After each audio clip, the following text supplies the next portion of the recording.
সম্মানিত দর্শক, আসসালামু আলাইকুম। স্বাগত জানাচ্ছি দুরন্ত খবরের আজকের এপিসোডে। আজ আমরা বাংলাদেশের রাজনীতির এমন একটা দৃশ্য দেখলাম, যেটা দেখে অতীতের যে কোনো ঘটনার চেয়ে আমরা অনেক বেশি অবাক হয়েছি। ত্রয়োদশ জাতীয় সংসদের প্রথম অধিবেশন ছিল আজ। বিরোধী দলের সকল সদস্য, সরকারি দলের প্রায় অলমোস্ট সকল সদস্য উপস্থিত ছিলেন। মির্জা আব্বাস উদ্দিন ওরফে মির্জা আব্বাস, তিনি উপস্থিত ছিলেন না, অসুস্থতার কারণে হাসপাতালে আছেন। তো এত প্রাণবন্ত, এত উপস্থিতির সংসদ দেখে আমাদের সত্যি খুব ভালো লেগেছে, অবাক লেগেছে। তার চেয়ে বড় ভালো লাগার ছিল এক একটা প্রস্তাবনা উত্থাপন হচ্ছে এবং তার পক্ষে কোনো না ভোট নেই, সব হ্যাঁ, এবং বিরোধী দল মেনেও নিচ্ছিলেন। এমনকি সংসদের সভাপতি হিসেবে যাকে মেনে উপস্থাপন করা হলো, তাকেও অত্যন্ত সম্মানের সঙ্গে অ্যাড্রেসিং করে মেনে নিয়েছেন বিরোধী দলের উপনেতা ডাক্তার আব্দুল্লাহ মোহাম্মদ তাহের। খুবই প্রাঞ্জল ছিল তাদের কথাবার্তা, অত্যন্ত সুন্দর মাধুর্যপূর্ণ বক্তব্য দিয়েছেন প্রধান বিরোধী দলীয় নেতা ডাক্তার শফিকুর রহমান। জুলাই নিয়ে অনেক সুন্দর কথা বলেছেন অ্যানি চৌধুরী, লক্ষ্মীপুরের সংসদ সদস্য বিএনপির, এবং আরো যারা কথা বলেছেন। মোটামুটি প্রত্যেকের কথাই ছিল এই দেশের মানুষের জন্য, এই দেশের মানুষের কল্যাণের জন্য, এবং জুলাইকে অবলম্বন করে, জুলাই স্মৃতিকে, জুলাইয়ের আন্দোলনকে, জুলাইয়ের অভ্যুত্থানকে ধারণ করে। মোটামুটি পুরো সংসদের অধিবেশনটাই একটা শুভ দিকে মোড় নিচ্ছিল। বেশ কয়েকটি সংসদীয় কমিটি গঠন করা হয়েছে, যে কমিটিগুলোতে বিরোধী দলের ডাক্তার শফিকুর রহমান রয়েছেন, ডাক্তার আব্দুল্লাহ মোহাম্মদ তাহের আছেন, কোনোটাতে নুর ইসলাম বুলবুল সাহেব আছেন, কোনোটাতে নাহিদ ইসলাম আছেন, হাসনাত আব্দুল্লাহ, এরকম বিরোধী দলের অনেকেরই সেই কমিটিগুলোতে, জনাব রফিকুল ইসলাম খান ছিলেন সিরাজগঞ্জ আসনের। তো এইরকম বিরোধী দল থেকেও তাদেরকে মোটামুটি রাখা হয়েছে, অর্থাৎ সংসদটাকে সকলের জন্য করে তোলার মতো করে সব ধরনের ব্যবস্থাই সেখানে রাখা হয়েছিল। কিন্তু শেষটা হলো বিপত্তি। সে বিপত্তিটা কি? রাষ্ট্রপতির ভাষণের সময়। যখনই রাষ্ট্রপতির ভাষণ শুরু হয়, তখনই হট্টগোল দেখা দেয় বিরোধী দলের মধ্যে। কারণ বিরোধী দল আগে থেকেই বলে আসছিলেন, এই রাষ্ট্রপতির ভাষণ তারা কোনোভাবেই বরদাস্ত করতে পারবেন না। যে রাষ্ট্রপতি জুলাইয়ের গণহত্যাকারীদের একজন, তার রাষ্ট্রপতির ভাষণ এই মহান সংসদে দেওয়ার মধ্য দিয়ে এই মহান সংসদের যাত্রা কোনোভাবেই শুভ হতে পারে না। বিরোধী দল আশা করেছিলেন শেষ পর্যন্ত হলেও হয়তো এই দাবি, বিরোধী দলের এই দাবি মেনে নেবে বর্তমান নতুন সরকার, নতুন প্রধানমন্ত্রী। কিন্তু খুবই অবাক করার ব্যাপার হচ্ছে যে বিরোধী দলের অনেক দাবি মেনে নিচ্ছে, বিরোধী দলের সঙ্গে অনেকভাবেই অ্যাডজাস্ট করে চলছে যে সরকার, সেই সরকার আবার এই ফ্যাসিবাদের দোসরদের ক্ষেত্রে এতটা আগ্রহী বা অতি আগ্রহী কেন হয়ে উঠছে, এই বিষয়টাই আসলে সবচেয়ে বেশি এখন ধাঁধার বিষয়।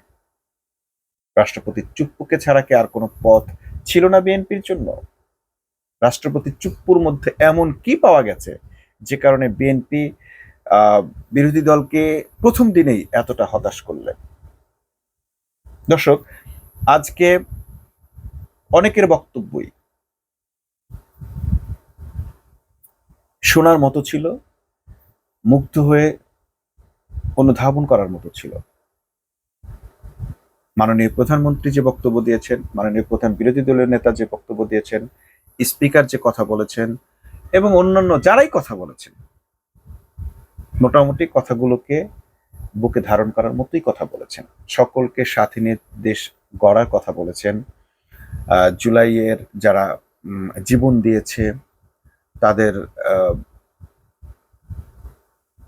যারা জীবন দিয়েছেন, শহীদদের জন্য ভাতা, শহীদের পরিবারের জন্য ভাতা, যারা আহত হয়েছেন তাদের চিকিৎসা ব্যবস্থা, জুলাইয়ের স্মৃতি সংরক্ষণ, এভরিথিং মোটামুটি এমনভাবে সাজানো হয়েছিল যে এগুলো মানুষকে আশাবাদী করেছিল। কিন্তু রাষ্ট্রপতির ক্ষেত্রে কেন জনগণকে এবং বিরোধী দলকে হতাশ করলো সরকার, সেই প্রশ্নটা এখন সবার মাঝে বিরাজ করছে। শাহাবুদ্দিন চুপ্পুর বক্তব্য দেওয়ার শুরুতেই আমরা দেখলাম আসার সঙ্গে সঙ্গে সংসদের পরিবেশ অন্যদিকে চলে গেল, হই হুল্লোড় শুরু হয়ে গেল। জামাত এবং এনসিপির অর্থাৎ বিরোধী দলের নেতারা প্রত্যেকে প্লেকার্ড রাখলেন এবং সেখানে তারা বললেন, উই ওয়ান্ট জাস্টিস, আমরা কোনো ফ্যাসিবাদের দোসরকে চাই না, নো মোর শাহাবুদ্দিন। তাদের আগের তৈরি করা সে প্লেকার্ড তারা প্রদর্শন করলেন। শাহাবুদ্দিন চুপ্পুর বক্তব্য শুরু হওয়ার পরও তিনি কথা বলতে পারছিলেন না, কারণ হট্টগোল তখনও চলছিল, চিৎকার চেঁচামেচি চলছিল। অবশেষে আমরা দেখলাম হাসনাত আব্দুল্লাহ এবং নাহিদ ইসলাম অত্যন্ত জোরালো ভূমিকার মধ্য দিয়ে ওয়াকআউটের পজিশনে চলে গেলেন এবং জামাত আমিরও ওয়াকআউট করলেন। যখন সাংবাদিকদের মাঝে তারা গিয়ে পৌঁছলেন, সাংবাদিকরা যখন তাদেরকে ঘিরে ধরলো ওয়াকআউটের পর, তখন সাংবাদিকরা তাদেরকে প্রশ্ন করলেন। প্রথমে প্রশ্ন করলেন ডাক্তার শফিকুর রহমান, মাননীয় বিরোধী দলীয় নেতাকে, জামাতের আমিরকে, যে জামাতের আমির আপনি বলেন যে কেন আপনারা ওয়াকআউট করলেন। জামাত আমির তখন কোনো প্রশ্নের উত্তর দিলেন না। তিনি চাইলেন সতীর্থ নাহিদ ইসলাম তার পাশে এসে দাঁড়ান, তাকে খুঁজে বের করলেন, তার জন্য অপেক্ষা করলেন, ধৈর্যের সঙ্গে অপেক্ষা করলেন। মিডিয়া পেয়েই হড়বড় করে তিনি কোনো কথা বলে ফেললেন না। অনেকগুলো সিগনিফিকেন্ট দিক এখানে আছে, অর্থাৎ তারা সবকিছু একটা ডেকোরেশনের মধ্য দিয়ে, ডেকোরাম মেনটেনের মধ্য দিয়ে এগিয়ে নিতে চাইছেন এবং নিচ্ছেন। বিরোধী দলগুলোর ভেতরকার শরিক দলগুলোর মধ্যে এই রিলেশন এবং এই বোঝাপড়াটা জাতিকে একটি নতুন দিক নির্দেশনা দিচ্ছে। তো আমরা দেখলাম নাহিদ ইসলাম তিনি বললেন, তার কারণগুলো বললেন, সবিস্তারে খুব সুন্দরভাবে উপস্থাপন করলেন, ওয়াকআউটের কারণ জানালেন। এরপর ডাক্তার শফিকুর রহমানকে ফ্লোর দেওয়া, মানে তাকে কথা বলার জন্য মাইক্রোফোন দেওয়া হলো। নাহিদ ইসলাম নিজেই সেটি উপস্থাপন করলেন যে এখন কথা বলবেন জামাতের আমির, বিরোধী দলীয় নেতা।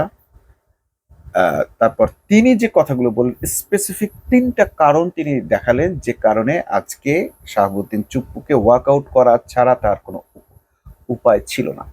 সে 3টি কারণ বলার আগে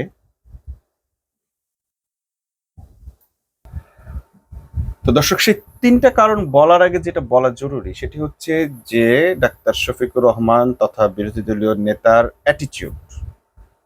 আমরা এক ভয়ঙ্কর রকম অ্যাটিটিউড দেখলাম তার, ভীষণ রকম রাগান্বিত তিনি, ভীষণ ক্রোধে উন্মত্ত। তার গলার স্বর, মাইক্রোফোন এত কাছে থাকার পর তার গলার স্বর এতটা উঁচু হয়ে গিয়েছিল, এতটা ক্ষিপ্ত হতে আমরা ডাক্তার শফিকুর রহমানকে এর আগে কখনো দেখেছি বলে মনে পড়ে না। এমনকি তার ব্যক্তিগত চরিত্র হননের পর, অ্যাসাসিনেশনের পর, হ্যাকিং করে তাকে বিভিন্নভাবে অপবাদ দেওয়ার পরও তাকে আমরা ধৈর্যের সঙ্গে প্রত্যেকটা পরিস্থিতি মোকাবেলা করতে দেখেছি। কিন্তু আজকে আমরা দেখলাম তিনি যখন মিডিয়ার মাইক্রোফোনের সামনে কথা বলছিলেন, অত্যন্ত উত্তেজিত হয়ে পড়েছিলেন এবং তিনি মোটামুটি তার ধৈর্য প্রায় হারিয়ে ফেলেছিলেন। কেন তিনি এতটা ক্ষিপ্ত হলেন? সত্যি বলতে কি, যে বিএনপির সঙ্গে জামাত এত দীর্ঘ সম্পর্ক বজায় রেখে একটি রাজনৈতিক কৌশলের মধ্য দিয়ে বিরোধী দলের থেকে সরকারের বিরুদ্ধে আন্দোলন সংগ্রাম করেছেন, বিভিন্ন জুলুম নির্যাতন সহ্য করেছেন, উভয় সহ্য করেছেন,